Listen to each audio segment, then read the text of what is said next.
Iran और America के बीच चल रही जंग की। ईरान और अमेरिका के बीच जंग भले ही थम गई हो, लेकिन कूटनीति के मोर्चे पर अब भी खींचतान जारी है।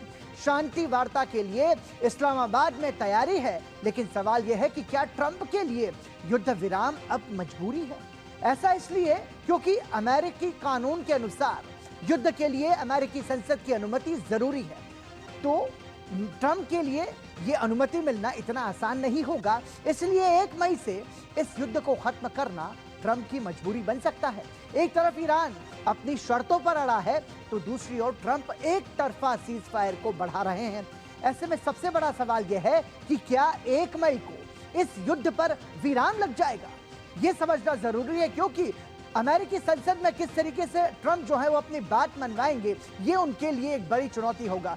सबसे पहले हम आपको बताते हैं कि अमेरिका के लिए पेच आखिर कहां फंसा है। आपको बता दें कि 1 मई से पहले अमेरिकी संसद की मंजूरी जरूरी है। अमेरिका के संविधान के मुताबिक ट्रंप को अमेरिकी संसद से मंजूरी लेनी होगी, जो कि इतना आसान नहीं होगा, क्योंकि 100 सदस्यों वाली सीनेट में ट्रंप के 53 सांसद हैं।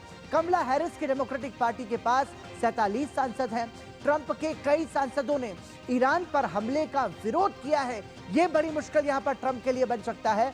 और इस कानून में 60 दिन के बाद एक विकल्प है। राष्ट्रपति 30 दिन का अतिरिक्त और समय ले सकते हैं। यह सिर्फ सैनिकों की सुरक्षित वापसी के लिए होता है। मतलब जो अतिरिक्त समय होता है 30 दिन और का, वो सिर्फ सैनिकों की सुरक्षित वापसी के लिए ही होता है। ऐसे में ट्रंप का अगला प्लान क्या होगा, यह समझना होगा। क्या अमेरिकी राष्ट्रपति डोनाल्ड ट्रंप 60 दिन की सीमा तोड़ सकते हैं? यह सवाल सबसे महत्वपूर्ण है। तो जवाब है हाँ। ऐसा पहले भी हो चुका है। 2011 में राष्ट्रपति बराक ओबामा ने लीबिया में 60 दिन से ज्यादा सैन्य कार्रवाई जारी रखी थी और कहा था कि यह कानून लागू नहीं होता, क्योंकि वहां लगातार लड़ाई जैसी स्थिति नहीं थी।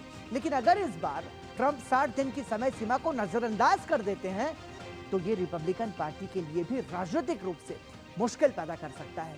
ऐसे में ट्रंप क्या करेंगे, ये देखने वाली बात होगी।